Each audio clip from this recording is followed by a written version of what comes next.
Craig, thanks for joining us here on BluesTV. One obvious place to start, the news that broke after Sunday's game, Darren Carter installed as the interim head coach of the women's side. And what convinced the club, first of all, that Darren's the right man for the job? I think when I spoke at the start of the season, we spoke about getting an identity back to Birmingham City. And for me, Darren fits that. He knows the club inside out. He's played for the club. He understands the club. And when you talk about an identity, it doesn't really matter whether it's men's football, whether it's women's football. It's an identity of the club. And like I just said, we think that Darren fits that.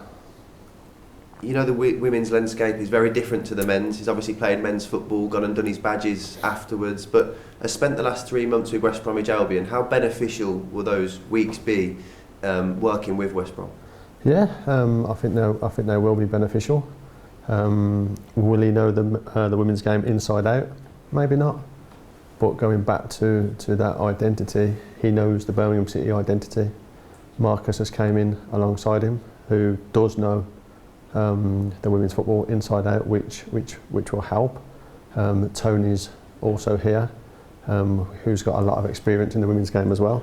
So I think the team that they have now will give us a great opportunity to stay in the league, which is going to be a big ask. But we believe we have the right team now. Yeah. What was said in those conversations that you've had with Darren? What's your first impressions having made that appointment now? You just got to get some belief back into the girls. I'll be honest with you, we haven't really been involved as much as we are now.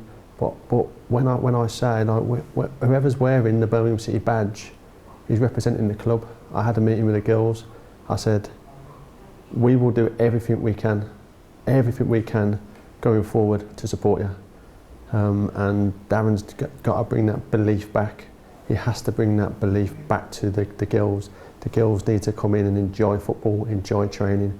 This is the best days of their lives. Football is our lives. It's what we do. And if they can get that enjoyment back to themselves, then they can go and express themselves on the pitch. Anybody who knows Darren will know all about his personality. Very humble, very intelligent. He's got a great way about him. How do you think the players will respond to that?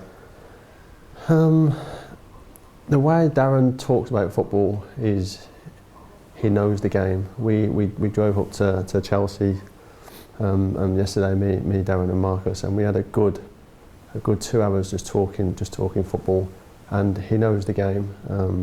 He's been there. He's played in the Premier League. He's played a number of games. He's coached a number of sessions, and he understands football. And Marcis has been around the block as well. So as I say, for me it's a good fit.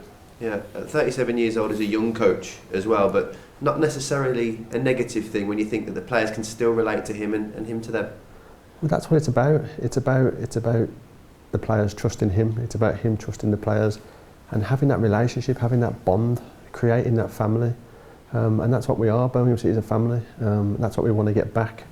You look at the success the women's team have had over the years. We want to bring that back, and hopefully Darren and Marcis and Tony and the rest of the gang can. Yeah, you've already alluded to it slightly, but how big an asset will it be to welcome Marcis back to the football club? Somebody who does know the women's landscape, knows this football club inside out as well, and someone for Darren to lean on. It's massive. It's honestly massive, because they can build them foundations, and that's what it's about. It's about building them foundations for us to build, and they're in there now, and they're non-stop talking. This, can we do this? It's great to hear, but you got Darren, who's a massive blue nose. You got Marcis, who's a blue nose.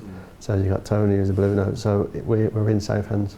Yeah, you say Tony obviously staying on with Daniel. They'll remain part of the backroom staff. So you've got a little bit of consistency there for the players as well. It's not wholesale change. Definitely.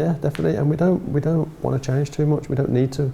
We just need to get that structure in place with the identity, get the girls enjoying it, get the girls smiling, get the girls wanting to run around, and that gives us half a chance. Yeah, you've already mentioned that keyword of belief. No one's under any illusions as to how big the challenge is, but with so many points still up for grabs, is that probably Darren's priority now, to come in, lift the place and get the girls believing again?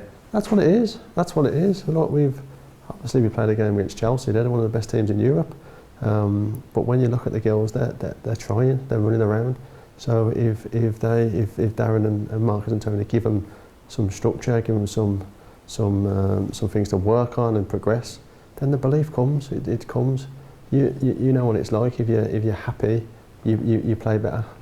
Very finally, is there any reason to look past this season, or is it a case of taking it game by game with this setup as it is now? No, I don't think we need to look past this season. I think it's about getting that belief back, getting a clear structure in place, and that's where people can be held accountable, and then you judge them on what goes on in the future.